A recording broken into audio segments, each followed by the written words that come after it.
What's up, guys? I'm Kaiyah and this is Latanya, and today on Channel 4 we'll be discussing 5 trending topics. The 5 topics are the Iron Curtain, the 5-year plan, the Battle of Stalingrad, the Warsaw Pact, and the arms race. And we'll also be having a live interview with Stalin. Stalin made a significant shift in the economic policy in 1928 when he ended the NEP and launched his first 5-year plan. 5-year plan set economic goals for 5 periods. The purpose was to transform Russia virtually overnight from an agricultural into an industrial country. The 5-year plan abolished the maximum production of armaments and capital goods, such as heavy machineries. They are made to produce other goods. The plan quadrupled the production of heavy machinery and doubled oil production between 1928 and 1937. During the first 5-year plans, steel production in Russia increased from 4 million to 18 million tons per year. I'm Julissa. And I'm Stephanie. And this was Channel 4 News. Back to the studio. The Iron Curtain was an imaginary boundary dividing Europe into 2 separate parts from the end of World War II to the end of the Cold War in 1991. The term symbolized the efforts the Soviet Union had to block off itself and its satellite nations from the outside or non-Soviet controlled areas. On the east side of the Iron Curtain were countries connected or influenced by the Soviet Union. On either side of the Iron Curtain were states that developed their own international economic and military alliances. Physically, the Iron Curtain took the form of border defenses between countries of Europe. I'm Derwin from Channel 4 and back to the studio. The arms race was like a nuclear Indy 500 between the US and the USSR, starting in 1945 after the American bombings of Hiroshima and Nagasaki, leading up to 1990 at the signing of the Conventional Forces in Europe Treaty. It led to many different breakthroughs in nuclear engineering and weaponry, and it also sent a message to the bystanding countries the US and the USSR weren't only stupid, but forces to be reckoned with. Before the arms race, the US built and tested the first atomic bomb in a test site in New Mexico, the city of Alamogordo, called Trinity. Trinity was the name of the test site. This was in 1945 on July 16th. And this, of course, led to the bombings of Japan. The Cuban Missile Crisis takes course after the U.S. discovers that the USSR had been positioning nuclear missiles in communist Cuba. October 10th, 1963, the Partial Test Ban Treaty was put into effect, where any country that had signed could not test weapons in the atmosphere, underwater, or in space. All countries with nuclear power signed except for France and China. However, around 1947, when the Truman Doctrine was authorized, the USSR or Russians got their hands on top secret blueprints for the Trinity design. On August 29, 1949, the Soviets had assembled and detonated their first nuclear bomb. This single event launches the Cold War and also shocks the US, as Russia now has the same power that we do.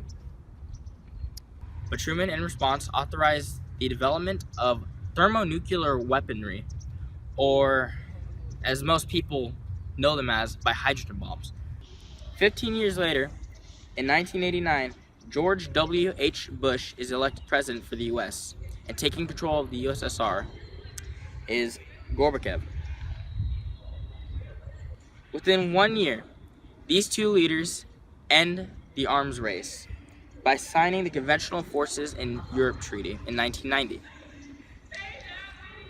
Now this had a lot to do with Stalin, especially since he led the USSR during most of the Cold War and most of the arms race as it was.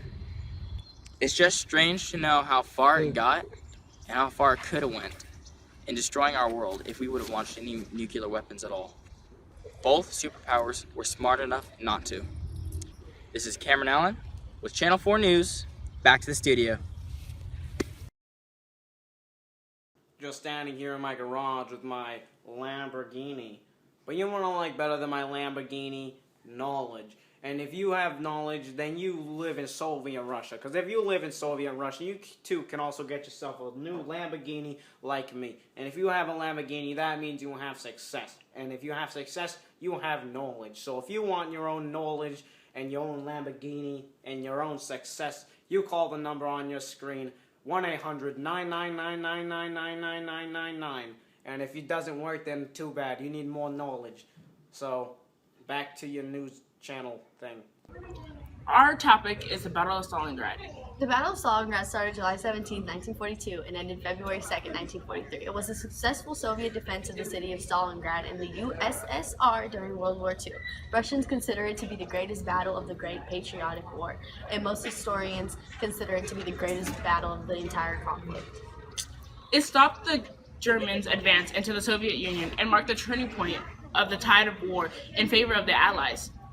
The Battle of Stalingrad was one of the bloodiest battles in history, with combined military and civilian casualties of nearly 2 million. And back to Jafet in the field.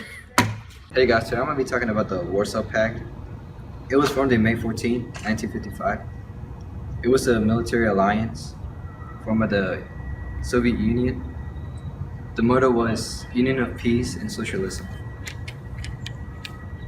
Its members were Bulgaria, Czechoslovakia, East Germany, Hungary, Poland, Romania, and Albania. The Warsaw Pact was a collective defensive treaty among 8 communist states of Central and Western Europe during the Cold War. It was led by the Soviet Union. The Warsaw Pact was the military complement to the Council for Mutual Economic Assistance. And that's it.